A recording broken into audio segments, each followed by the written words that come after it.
श्री शिवाय नमस्तुभ्यम दोस्तों, स्वागत है भक्ति साधना में। दोस्तों, कार्तिक मास के कृष्ण पक्ष की एकादशी को रमा एकादशी कहते हैं। माँ लक्ष्मी का एक नाम रमा भी है। कार्तिक मास में पड़ने वाली एकादशी भगवान विष्णु की कृपा प्राप्त करवाती है, माता लक्ष्मी की कृपा प्राप्त करवाती है, साथ ही साथ हरिहर महादेव की कृपा प्राप्त करवाती है।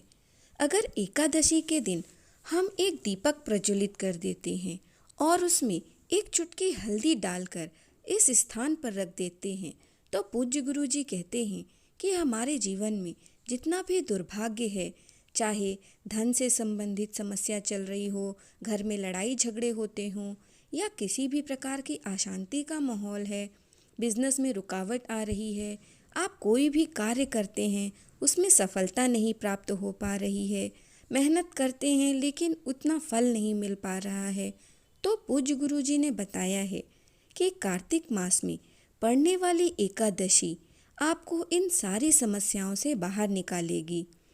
कार्तिक मास का पूरा महीना भगवान विष्णु और माता लक्ष्मी, माता तुलसी को समर्पित होता है। पूज्य गुरु जी ने बताया है कि एकादशी के दिन आपको किसी भी वृक्ष की पत्तियां नहीं तोड़नी चाहिए। यह पूज्य गुरु जी अपनी कथा में कई बार बता चुके हैं। आज हम आपको इस वीडियो में बताएंगे कुछ छोटे से उपाय जो कि आप अगर कार्तिक मास की एकादशी पर करते हैं तो भगवान विष्णु, माता लक्ष्मी के साथ साथ भगवान महादेव की भी आपको कृपा प्राप्त होगी। तो चलिए आइए जानते हैं उन्हीं उपायों के बारे में।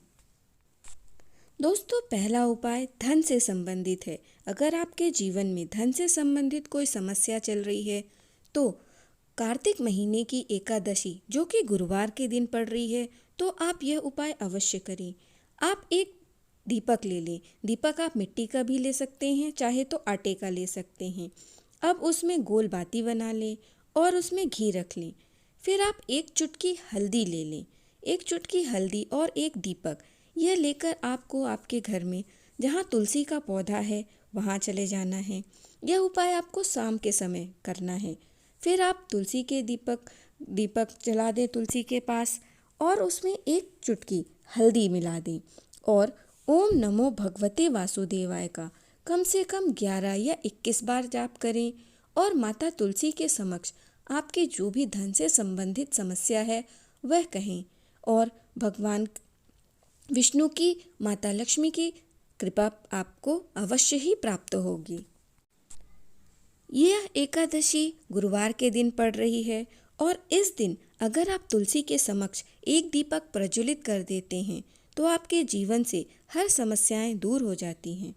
दोस्तों, दूसरा उपाय इसमें आपको करना क्या है कि आपको चने की दाल ले लेनी है। आप चाहे तो 7 दाने ले लें, 21 दाने ले लें। खड़े आपको चने की दाल ले लेनी है और एक टुकड़ा गुड़ का ले लेना है।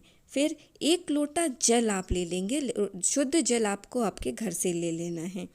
अब ये तीनों सामग्री, चने की दाल, गुड़ और 1 लोटा जल, ये तीनों सामग्री लेकर आपको आपके घर के पास जो भी शिवालय है वहाँ चले जाना है। अब जो आपने ये गुड़ का टुकड़ा लिया था उसे आपको उस लोटे में अर्पित कर देना है। उसके बाद जो चने की दाल ली है उसे आपको उस जल से थोड़ा सा भिगो लेना है। फिर उसके बाद जो आपने चने की दाल ली है उस पूरी दाल को आपको शिवलिंग के ऊपर समर्पित कर देना है और बृहस्पतिश्वर महादेव का आपको लगातार स्मरण करना है। क्योंकि इस बार एकादशी बृहस्पतिवार के दिन पड़ रही है, इसलिए आप बृहस्पतिश्वर महादेव का स्मरण करते रहें। उसके बाद यह गुड़ मिश्रित जल आप शिवलिंग पर अर्पित कर दें। दोस्तों, पूज्य गुरु जी ने बताया है कि जब भी हम गुड़ का टुकड़ा शिवलिंग पर समर्पित करते हैं तो इससे हमारे जीवन में ओज तेज की वृद्धि होती है और चने की दाल चढ़ाने से हमें उतना ही फल मिलता है जितना हम सोने का दान करते हैं। इसलिए एकादशी के दिन आप चने की दाल शिवलिंग पर अवश्य चढ़ाएं, जिससे आपके जीवन में जो भी दुर्भाग्य है वह सौभाग्य में बदल जाएगा और भगवान विष्णु, माता लक्ष्मी के साथ साथ महादेव की भी कृपा आपको प्राप्त होगी। दोस्तों तीसरा उपाय सौभाग्य में वृद्धि करने वाला उपाय है। इसमें आपको 1 लोटा शुद्ध जल ले लेना है और 1 चुटकी हल्दी ले लेनी है। ये दोनों चीज़ें लेकर आपको आंवले के वृक्ष के पास जाना है। अगर आपके घर में ही आंवले का पेड़ है तो आप वहाँ पे भी यह उपाय कर सकते हैं। अब आंवले के वृक्ष के पास आप ये उपाय 2 प्रकार से कर सकते हैं। आप चाहे तो लोटे में 1 चुटकी हल्दी मिला दें, फिर उसका जल आप आंवले के वृक्ष में ओम नमो भगवते वासुदेवाय का जाप करते हुए यह जल अर्पित कर सकते हैं और आपके जीवन में जो भी समस्या है वह भगवान से कहें।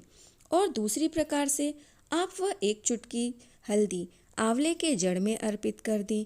उसके बाद वह 1 लोटा जल उस आंवले की जड़ में आप जहाँ पे आपने हल्दी डाली थी वहाँ पर अर्पित कर दें और ओम नमो भगवते वासुदेवाय का आप स्मरण करते रहें और अपनी मनोकामना भगवान विष्णु से कहें। दोस्तों एकादशी के दिन अगर आप हल्दी का यह छोटा सा उपाय करते हैं तो आपके जीवन में जो भी धन से संबंधित समस्या है, जो भी व्यापार से समस्या है, वह सब दूर हो जाएगी। दोस्तों एकादशी, कार्तिक मास की एकादशी साल में एक ही बार ऐसा मौका मिलता है जब आप यह उपाय कर सकते हैं। तो आप इस उपाय को अवश्य करिए और अपने जीवन में सौभाग्य की वृद्धि होते हुए देखिए। दोस्तों मेरे द्वारा बताई गई जानकारी अगर आपको अच्छी लगी हो तो वीडियो को लाइक करें, चैनल को सब्सक्राइब करें, कमेंट में हर हर महादेव लिखें।